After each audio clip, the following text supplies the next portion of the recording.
Hello friends, வணக்கம் and welcome to சஞ்சயம்மா சமையல். இன்றைக்கி நம்ம வந்து இண்டஸ் வேலியிலேருந்து நான் வந்து ஒரு கேஸ்ட் அயர்ன் தோசைக்கல் வாங்கியிருந்தேன். அதோட அன்பாக்சிங் வீடியோ தான் பார்த்துட்ருக்கீங்க. அது மட்டும் இல்லாமல் இப்போ இதை அன்பாக்சிங் பண்ணி அதை ஃபஸ்ட்டு நம்ம எப்படி தோசை வந்து சுட போகிறோம் அப்படிங்கிறதையும் இந்த வீடியோவில் நீங்கள் பார்க்க போகிறீங்க. ஃபஸ்ட் டைம் தோசை சுடும்போது எப்படி வருது, அது எப்படி அந்த கல்லை யூஸ் பண்ணணும் அப்படிங்கிற சில டிப்ஸையும் இந்த வீடியோவில் நான் உங்கள் கூட ஷேர் பண்ணலான் இருக்கேன். கல் வந்து பார்த்திங்கன்னா ஓப்பன் பண்ணாதுமே நல்லா சரியான வெயிட்டு.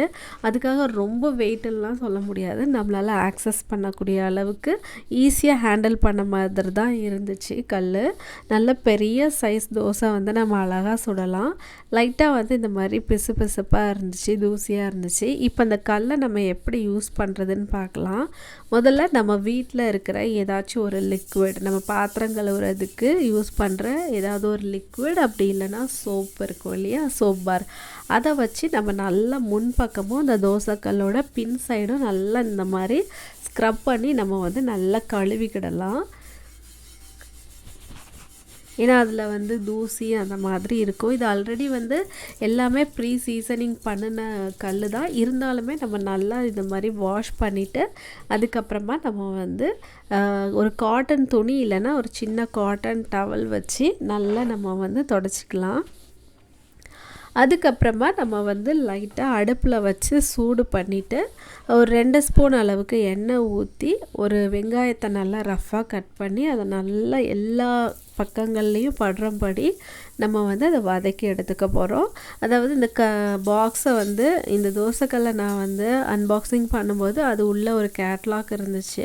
அதில் எப்படி போட்டிருந்துச்சு அப்படின்னு பார்த்தீங்கன்னா, இது வந்து ஆல்ரெடி சீசனிங் பண்ணது. அதனால் நீங்கள் எடுத்துகிட்டு ஒரு டைம் வந்து லிக்விடை வச்சு நல்லா வாஷ் பண்ணிவிட்டு தொடச்சிட்டு அதுக்கப்புறமா நீங்கள் வந்து கல்லில் வச்சு அடுப்பில் வச்சு நீங்கள் வந்து தோசை சுட ஆரம்பிக்கலாம் அப்படின்னு தான் போட்டிருந்தாங்க. இருந்தாலும் நம்ம வந்து எப்போவும் நம்ம வழக்கமாக பண்ணுற மாதிரி அந்த வெங்காயத்தை நல்லா அந்த எண்ணெயில் வதக்கிட்டு இப்போ நான் ஃபஸ்ட்டு தோசை சுடுறேன். ஆக்சுவலாக நான் வந்து ஃபஸ்ட்டு தோசை சுடும்போது ஒரு என்ன தப்பு பண்ணிட்டேன் அப்படின்னா, இது வந்து ஆல்ரெடி சீசனிங் பண்ணினது தானே, அதனால் ஃபஸ்ட்டே தோசை நல்லா வந்துடும் அப்படிங்கிற ஒரு பேராசையில் என்ன பண்ணிட்டேன்னா தோசை வந்து நல்லா மெல்லிசாக ஊற்றிட்டேன். இது எதுக்கு சொல்கிறேன்னா, இப்போ நீங்கள் ஃபஸ்ட் டைம் நீங்கள் அந்த மாதிரி கேஸ்ட் அயர்ன் கல் இல்லைனா வந்து இரும்பு கல் தோசைக்கல் வாங்குறீங்கன்னா முதல்ல இந்த மாதிரி மெல்லிசாக ஊற்றாதீங்க. முதல்ல சுடுற தோசை வந்து கொஞ்சம் மொந்தமாக ஊற்றிட்டு அதுக்கப்புறம் பழக இந்த மாதிரி பேப்பர் தோசைலாம் சுட்டால் சீக்கிரமாக சூப்பராக வரும். நான் வந்து ஃபஸ்ட்டே இந்த மாதிரி ஊற்றிட்டேன், அதனால் கல்லில் நல்லா பிடிச்சிக்கிடுச்சு. அதுக்கப்புறமா அதை ஒரு வழியாக கஷ்டப்பட்டு எடுத்துட்டேன்.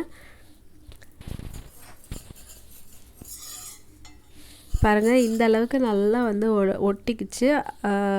ஃபஸ்ட்டு நம்ம தோசை சுடும்போது புது கல்லில் ஃபஸ்ட்டு தோசையை வந்து நம்ம யூஸ் பண்ணவே கூடாது. ஏன்னா அதில் இருக்கிற அந்த அதெல்லாம் வந்து அதில் ஒட்டியிருக்கும் லைட்டாக.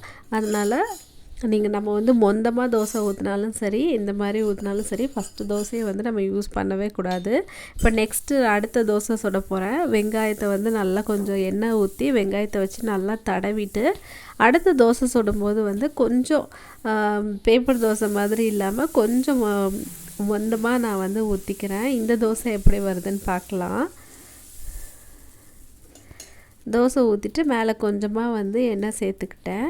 அப்புறம் பார்த்திங்கன்னா இந்த தோசை சுடும்போது வந்து ஒரு சைடு மட்டும் லைட்டாக வேகாத மாதிரியே இருந்துச்சு. இந்த டைம் நான் என்ன தப்பு பண்ணிட்டேன் அப்படின்னு பார்த்திங்கன்னா, ஃபஸ்ட்டே வந்து தோசைக்கல்லை வைக்கும்போது நான் வந்து அந்த சின்ன பர்னர் இருக்கிற கூடிய அடுப்பில் வச்சுட்டேன். அதனால் தோசை வந்து பார்த்திங்கன்னா ஒரு சைடு வந்து வேகவே இல்லை. அதனால் இந்த தோசையும் வந்து எடுத்ததுக்கப்புறமா இது நல்லா க்ளீன் பண்ணிவிட்டு நான் என்ன பண்ணிட்டேன், ஒரு டைம் சும்மா வாஷ் பண்ணிக்கிட்டேன். வேறு லிக்விடு சோப்போ எதுவுமே போடாமல் சும்மா வாஷ் பண்ணிவிட்டு அதுக்கப்புறமா அதை நல்லா தொடச்சிட்டு பெரிய பர்னர் இருக்கக்கூடிய அடுப்பில் வச்சுட்டு அதே மாதிரி ஒரு ஸ்பூன் எண்ணெய் ஊற்றிட்டு வெங்காயத்தை வச்சு நல்லா தடவிட்டு தோசை ஊற்றும் போது கொஞ்சம் மொந்தமாக ஊற்ற ஆரம்பிச்சிட்டேன். அதே மாதிரி அடுப்பை வந்து ஹை ஃப்ளேமில் வைக்காமல் சிம்லையும் வைக்காமல் மீடியம் ஃப்ளேமில் வச்சு நான் வந்து தோசை ஊற்றினேன். இந்த தோசை வந்து பார்த்திங்கன்னா ஓரளவுக்கு பரவாயில்ல, நல்லா வந்துருந்துச்சு, ரொம்ப பீயெல்லாம் இல்லை.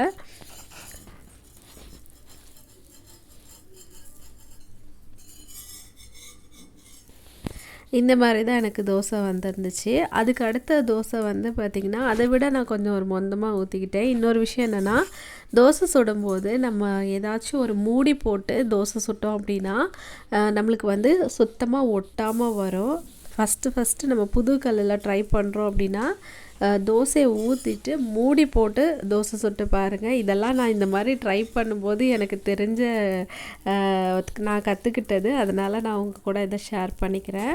அடுத்து வந்து தோசை 2-3 தோசை சுட அந்த பேப்பர் தோசை மாதிரி சுடுறது ரொம்பவே ஈஸியாக இருந்துச்சு. இந்த மாதிரி மூடி வச்சு சுட்டோம் அப்படின்னா தோசை வந்து அடி பிடிக்காது, நல்லா வரும்னு எங்கள் அம்மா சொல்லி கொடுப்பாங்க எப்போவுமே. இப்போ பாருங்கள், தோசை வந்து ரொம்ப சூப்பராக வந்துருந்துச்சு. இனிமேல் நம்ம அடுத்தடுத்து ஒவ்வொரு தடவையும் தோசை சுடும்போதெல்லாம் நம்ம இந்த கல் சைஸுக்கு பெரிய அளவு நல்லா கிறிஸ்பியாக வர அளவுக்கு கூட நம்ம சுடலாம். இந்த தோசைக்கல் ரொம்பவே வந்து சூப்பராக இருந்துச்சு. எனக்கு தெரியாமல் நான் ஆரம்பத்தில் 2-3 சொதப்பல்கள்லாம் பண்ணி கற்றுக்கிட்டது. நீங்கள் புதுக்கல் வாங்கினீங்கன்னா இதெல்லாம் வந்து தெரிஞ்சுக்கோங்க. அதே மாதிரி தோசை சுட்டு முடித்தோன்னா திரும்ப அதை கழுவி அடுப்பில் வச்சு ஹீட் பண்ணணுங்கிறதுலாம் கிடையாது. நம்ம வந்து லைட்டாக அந்த மாதிரி ஒரு துணியை வச்சு அதில் இருக்கிற டஸ்ட்டெல்லாம் தொடச்சிட்டு எண்ணெய் ஊற்றி இந்த மாதிரி ஒரு சின்ன துணி வச்சு அந்த எண்ணெய் எல்லா இடத்துலையும் படும்படி நம்ம தடவிட்டு சூடு ஆறினோன்னே ஒரு பக்கத்தில் எடுத்து வச்சிட்டா போதும். ஒவ்வொரு தடவை தோசை சுட்டதும் கழுவி வைக்கணுங்கிறதுலாம் இல்லை. கண்டிப்பாக இந்த வீடியோ உங்களுக்கு பிடிச்சிருக்குன்னு நினைக்கிறேன்.